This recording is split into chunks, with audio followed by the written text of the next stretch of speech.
Here we are once again at the beginning of the McCarthy Road. Is that what it's called, McCarthy Road? Mm-hmm. On our way back to Kennecott.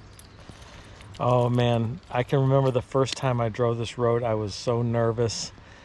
And I'm still a little nervous, to be honest Someone with you. just said it's deceiving, stay in the middle, because they just pulled somebody off because the sides are really mushy. So here's what it says: the road ends at Kennecott River in 62 miles. Limited vehicle services, drive at your own risk, and check local road conditions. And they tell you that there's railroad spikes and all kinds of stuff. Now, I think it's been improved a little bit down through the years. Well, I think it's been so many years, the railroad spikes hopefully are all gone. Hopefully. Yeah, so, yeah. All We didn't right. see any last time. We're going to get in the van and drive through. Hey, take a look at this.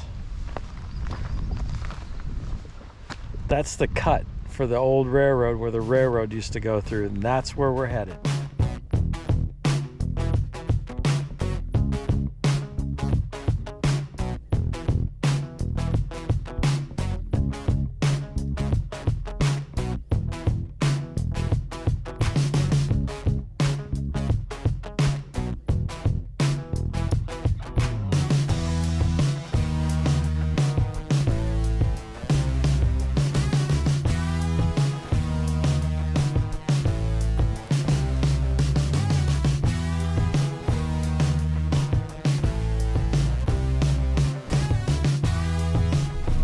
All right, we just drove through the cut. We are at the point of no return. Just stay in the middle of the road, like they said.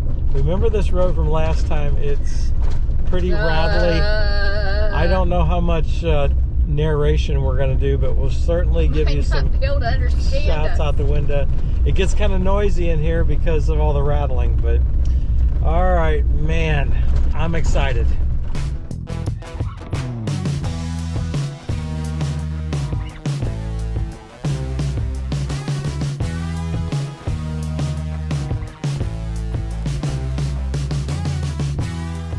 We're like 10 miles into this ride, and we've already pulled off at a pull-off here. The mountains aren't as visible because there's a lot of smoke coming out of Canada from the wildfires, but it's still an amazing view. Oh my. Look at this. So this is the Copper River below us, and what you've seen there a while back was just the fish camp where some people were fishing on the Copper River. But look out through there. Wow, what an awesome view. So occasionally we're seeing through the road there, we're seeing the railroad ties from the original railroad. Nancy decided to stay in the car with Herky and just have the view from the window. Well, he'll bark if I get out. That's right, yeah. So And I'm having a little snack. we are eating like a trail mix because we haven't had lunch put today. So instead of lunch, we're just Snacking. Yeah. grazing.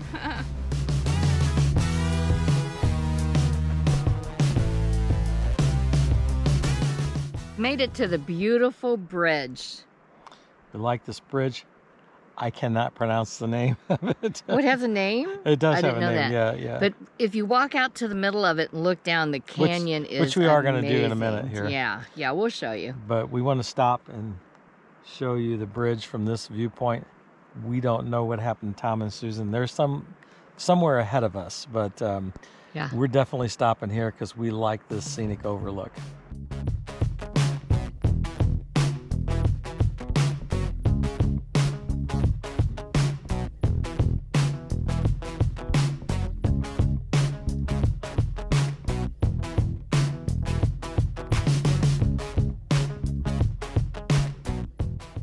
All right, I couldn't resist. I've got to walk out here on this bridge and show you. Now Nancy is going to stay back there in the van because this thing makes her nervous. So we stopped over there, showed you the overlook, but you know, now that I got up on the bridge, I got to show you a few things because it's really awesome here. So I think I mentioned it, but I'm not quite sure. It's a little hazy because there's a lot of fires up in Canada and the smoke is coming down here. but it's still definitely just off the charts beautiful and amazing. I want to show you up here this river, how it flows down through this cut. It's really neat.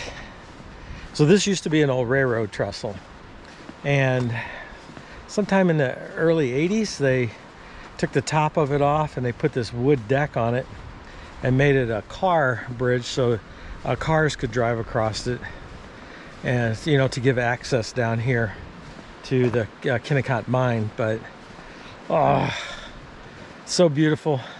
Take a look at this. What do you think about that? See the Wrangell St. Elias mountain range over there, and then this river flowing down. It's cut its way through here. Oh my, it's really amazing. Really a beautiful view. I just can't get over how awesome it is.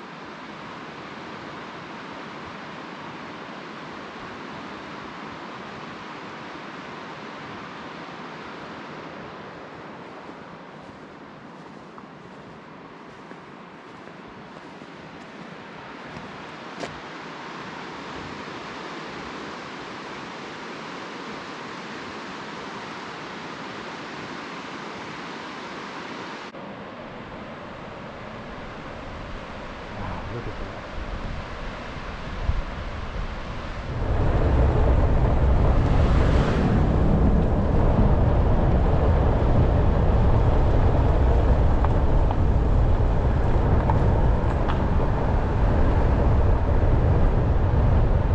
Haven't been filming much while I'm driving because I got to pay attention what I'm doing, but we've stopped here at this river, and there's a trestle here that, you know, is from back in the day, and yeah, it's pretty cool.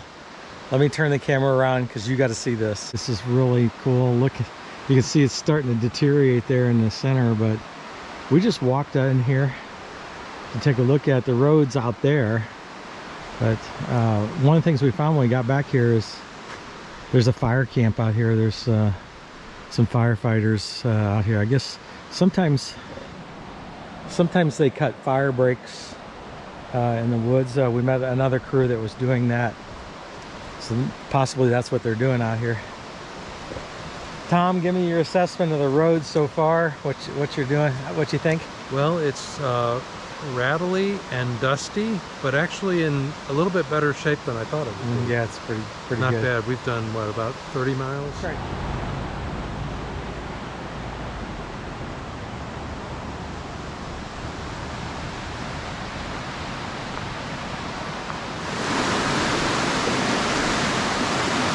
Woo! Buggy.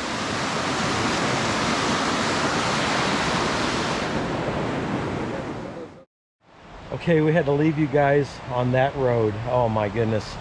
5 hours to do 62 miles. I had to pay attention to what I was doing. And so here we are this morning.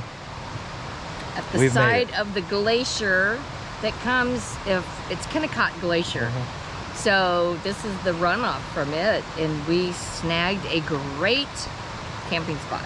So this morning we are going to walk across this weird bridge into McCarthy. Hopefully they still have cinnamon rolls, and then we will catch a bus or like a van into Kennecott.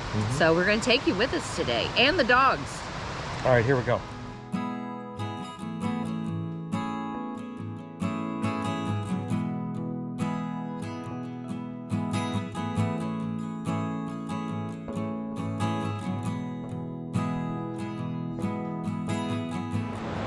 All right, so the only way to get into Kennecott and to McCarthy from here is to cross this bridge. It's a footbridge, so we're going to take the footbridge. There used to be a cable car that you pulled yourself across. That was long before they built this bridge. But I want to show you something. And you look at this amazing spot we had last night. I don't know if you can see it. There is the van and Tom and Susan's Runaway. We camped right there on this river that's, you know, it's a runoff from the glacier, so it was awesome last night. Nancy's walking ahead with Herky. He walks like an old man on this bridge because he's afraid of the grading. It's gonna be a great day. Stay tuned, because I think you're gonna really enjoy this. Herky, you like it up there? Oh yeah, he's got the air blowing out the window yet. Certainly have the passengers. He does. He does. He called shotgun when we were getting at. That's the deal.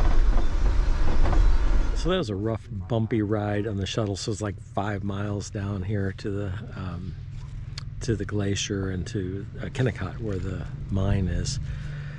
I'm standing here looking out in front of me, and the view is amazing. Now, like we've said before, it's a little smoky because of the fires in Canada, but I think you're going to enjoy this. So what happens here is the shuttle drops you off right here at the beginning of the mine. They have restroom facilities and that, but it's still pretty remote and pretty wild. You know, there's not a lot of amenities here, but look at this view that you get. So all that you see right there, although it looks like piles of dirt, that is the end of the glacier. So that is where the glacier is pushing out all that rubble along with it. So underneath there is just solid ice and all that rock it's carrying as it scours the earth on its way down. Wow. I mean, it's just vast, just as far as you can see. I want to bring you down to this spot so you get a better look at what we've seen from up above. So there is a closer look at the glacier and all the rock from the glacier brings down.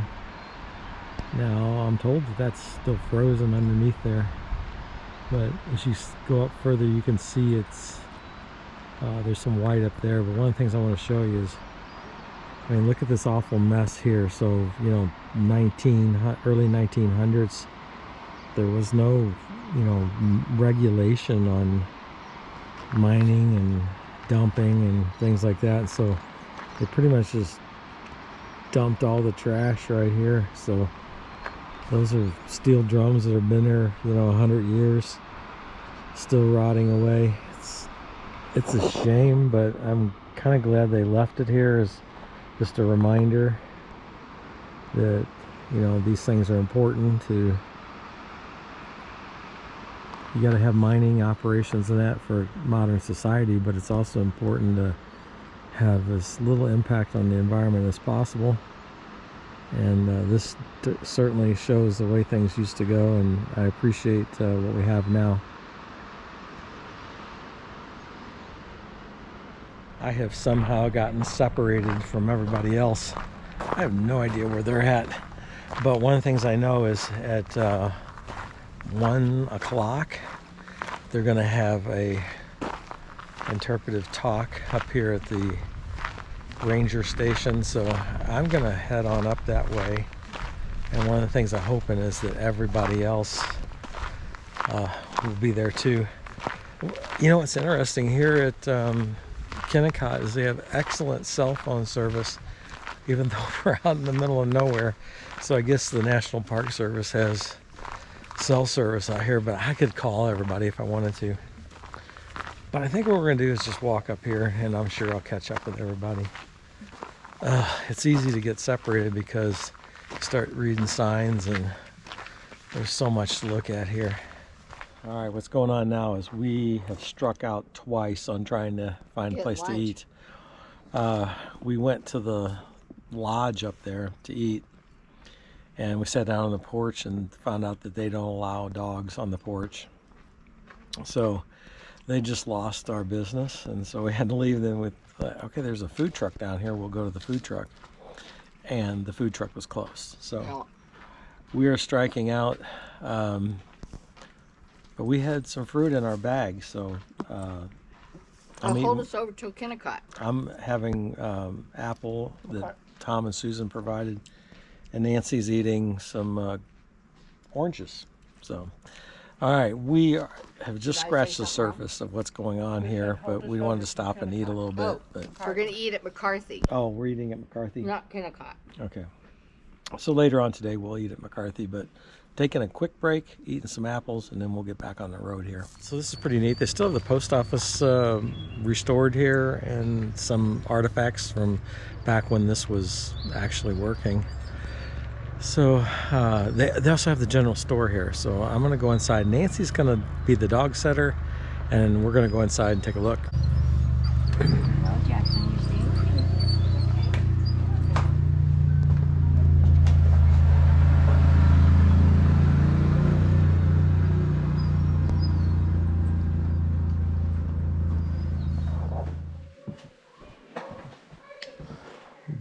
There is so much to look at in here that, I mean, you could spend several hours here, but so I've chosen to only show you this. There's a storehouse in back where they had the stores for the mine, and then this up front was where all the groceries were at.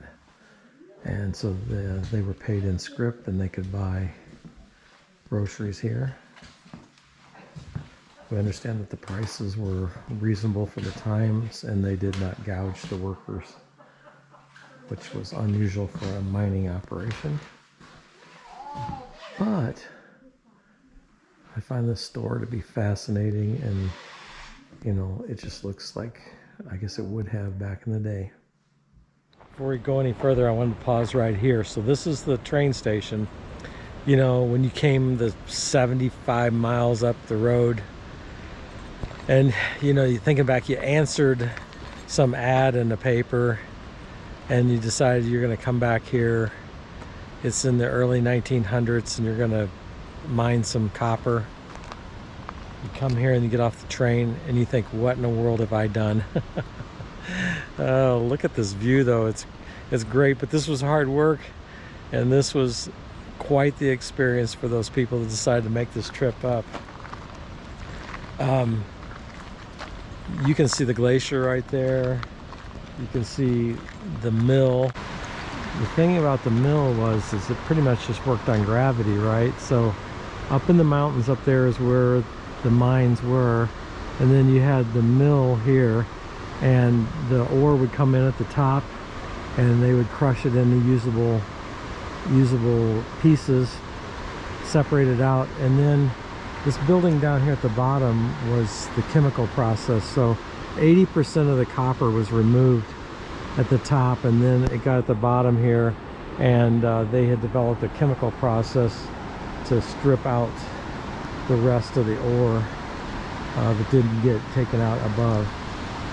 Just trying to get every bit of ore, every bit of copper that they could out of that.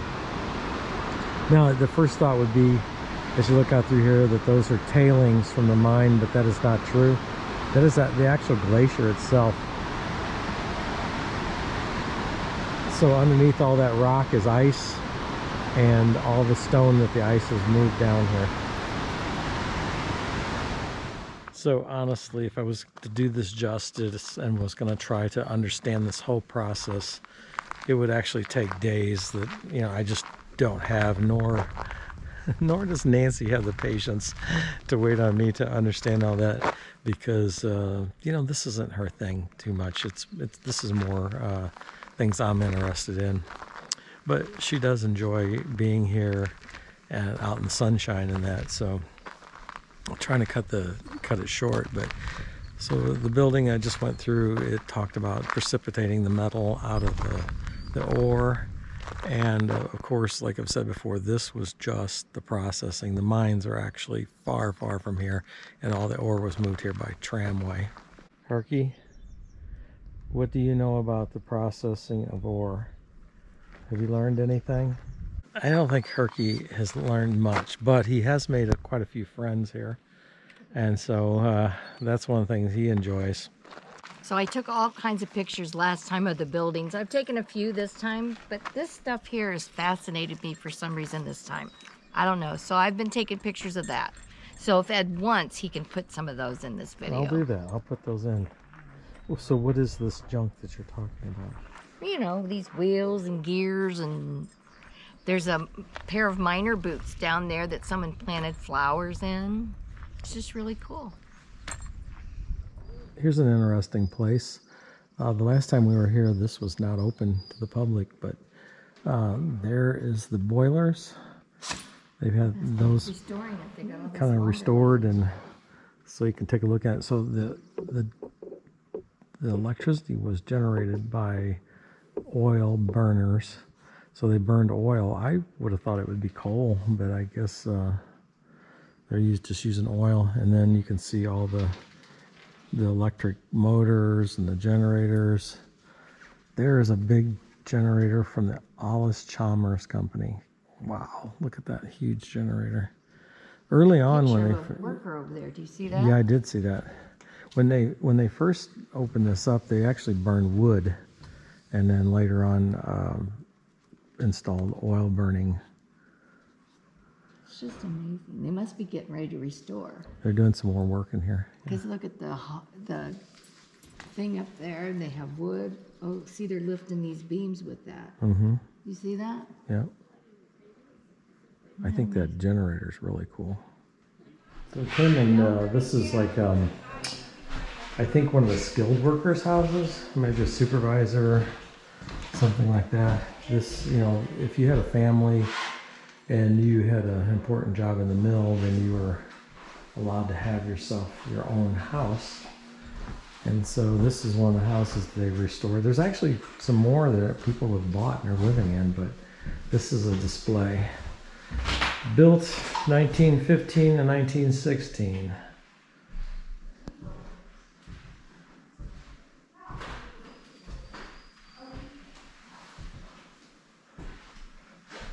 Nell Nichols came to Kennecott to work as a secretary in 1929, married a plumber, Patrick McCann, in 1937, and moved into a cottage. Here she holds her daughter Sharon, the last born child at Kennecott before it was closed in 1938.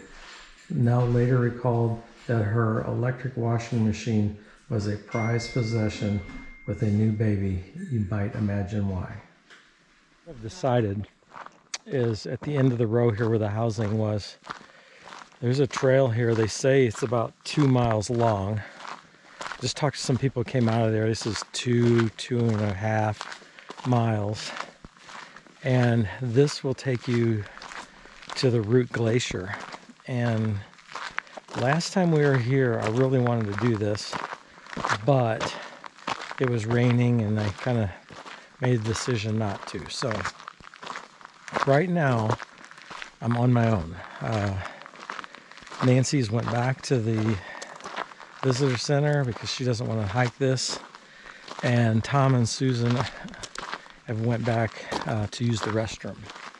So I decided, because I walk slow, that I would just go ahead and leave. They are going to, they'll be caught up with me because Tom is a super fast walker.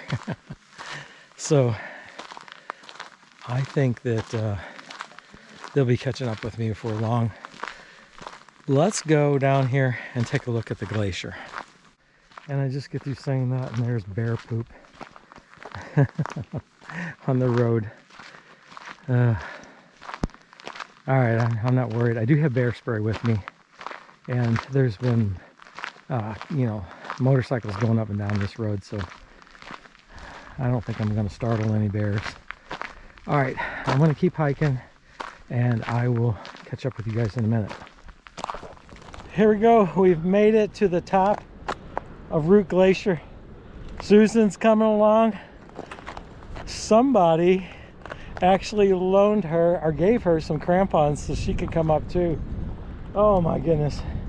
So we've hiked the 2.5 miles up here. The reason you didn't see much of the trail is because we were concentrating on hiking. Susan, you made it. Wow! It is fabulous. And Jackson acts like he's just now seeing her for the first time. Oh, Yeah, Yeah, it's the most unbelievable thing I've ever done. It's, you know, I'm gonna say right now it was worth it. Now, in a couple hours when I have to hike back, woo, we finally made it. Woohoo! 2.5 miles of rough terrain, and here we stand on top of the Root Glacier. Yodelay-hoo! Hills Are alive with the sound of music.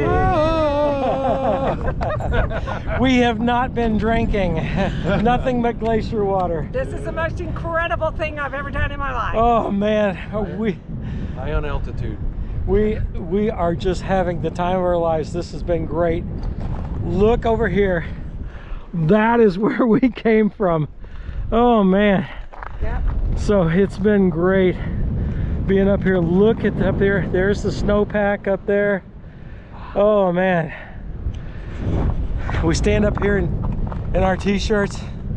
It's been great. Hey, I just want to give a shout out to all my friends back at Fight Back Fitness doing the battle against Parkinson's. Man, I don't think I could have done it without the hard work that we put in down there. So I just want to say thanks to Coco and all the torture she put me through. Oh man, what a blessing to be here. We missed you, Nancy. Nancy she just couldn't make it. That's okay.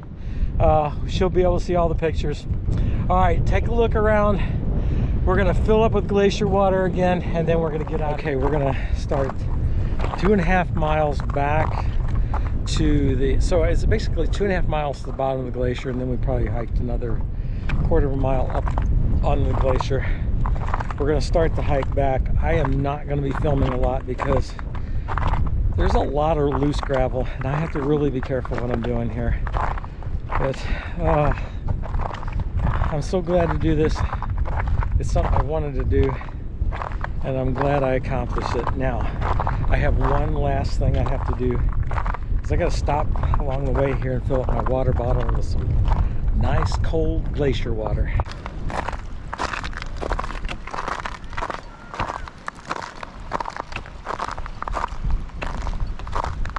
Good morning. I know it's 11 o'clock, but I am getting our supper in the crock pot and getting it ready. It will cook all day on low. It's chicken pot pie that my friend John told me about. And then I will do biscuits in the air fryer. So it'll be yummy. Alrighty, we've been here for 3 days, 2 nights, right at the banks of the river at the Kennecott Glacier in the Wrangell St. Elias National Park. You know, yesterday when we got done with that hike out to the glacier, I was exhausted. They were all pooped. And I did no videoing. So I think in this video, you're just gonna, probably the last time you've seen us, we was up on the glacier. Oh my goodness, that is 2.5 miles of like a boulder field. And so, I didn't go. So I was the smart one. Hey, thanks for watching our video. We appreciate it. We're gonna put some mismatched pictures here at the end, so wait till the end. Stay tuned, wait till the end. Hey, thanks for watching, and take a look at this view out our door as we camped here for the past 3 days. It was awesome. Bye now.